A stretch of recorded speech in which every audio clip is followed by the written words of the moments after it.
Des points de main lourds des significations au couple présidentiel du pays hôte, mais aussi au secrétaire général de l'Organisation internationale de la francophonie. Le moment est solennel.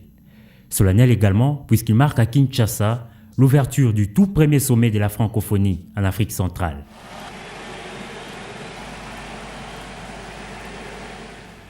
À l'entrée de chefs d'État et de gouvernement dans la salle de conférence du Palais du Peuple, ce fut un tonnerre d'applaudissements.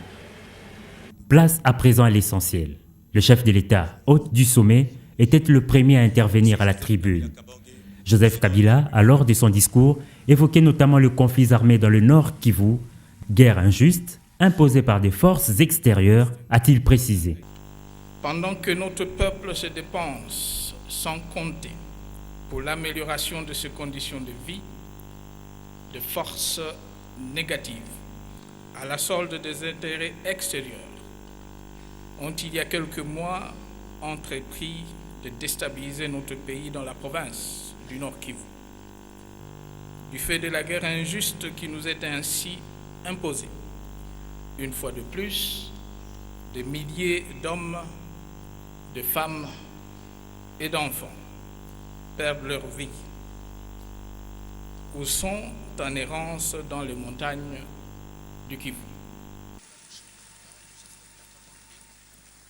Contrairement à ce que d'aucuns s'attendaient, François Hollande a joué à l'apaisement.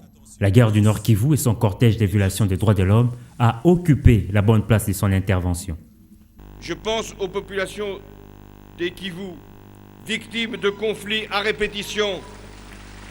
Je pense à ces populations civiles massacrées, à ces femmes violentées, à ces enfants enrôlés. Oui, nous devons, et je le fais à cette tribune, réaffirmer que les frontières de la RDC sont intangibles et qu'elles doivent être respectées.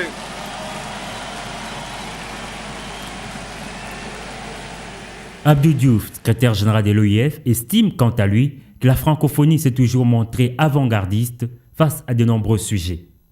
La francophonie s'est montrée avant-gardiste dans bien des domaines, notamment celui de l'environnement et de la diversité culturelle.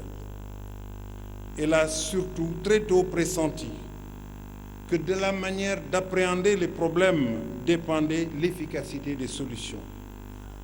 La veille, le dialogue, l'accompagnement à long terme dans le cadre non négociable des principes, valeurs et idéaux auxquels nous avons unanimement souscrit.